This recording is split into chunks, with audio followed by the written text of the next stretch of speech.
So starting the channel was my wife's idea. Most of my good ideas are hers. And I just have to try and execute them well.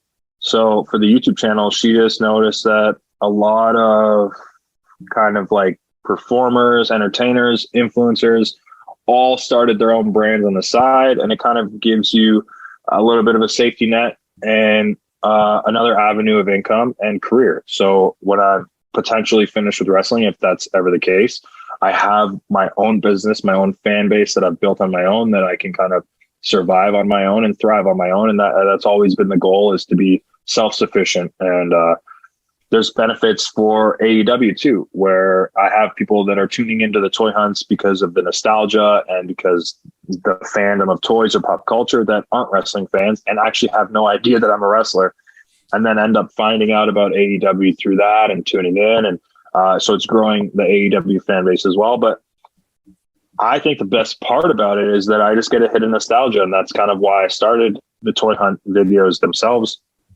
I like going to toy stores. I like hanging out with my friends. I like geeking out with them and kind of talking about the things we loved when we were kids. So the fact that I can say it's my job now is pretty cool.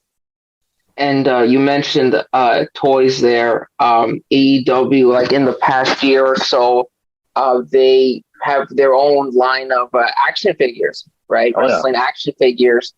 And I'm just wondering, like, is there an action figure of you yet? Or is that in the works?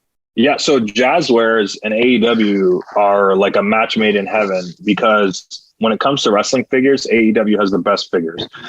Just our basic figures alone blow everything out of the water. And then now we have the Supreme sets coming out too. So the Jazzwares AEW toy line is incredible. And they actually, at All Out, announced Ethan Page's figure, which will be coming out in 2023. And my wave of toys is awesome. It's got Pac, it's got Scorpio Sky, it's got Samoa Joe, it's got the Acclaimed, it's got Jade.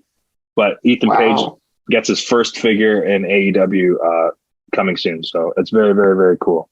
Check out Ringside Collectibles to pre-order that when it's available. That's great. Congratulations on that. That's a big one there. Yeah, huge. Yeah. Especially for us, because we have Toys R Us in Canada still. So Ethan Page one day will be in a Toys R Us, which is pretty cool. And I heard before, like, I guess like on TV or just online from a few other wrestlers, like in a documentary or so, some of them saying that, like, you haven't made it until there's an action figure of you, huh? Yeah, Would you agree with that comment? Or you could say that about a lot of things. Video game, if you've never been on a marquee, if you've never main evented. I think it's all just people setting their own personal goals. And, there's wrestlers that end up getting killed in 30 seconds on television one time, and in their minds, they made it. And I hope they do believe that, because everybody's got different goals.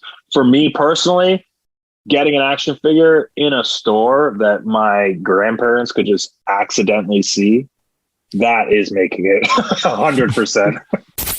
And now back to your Vibe 105.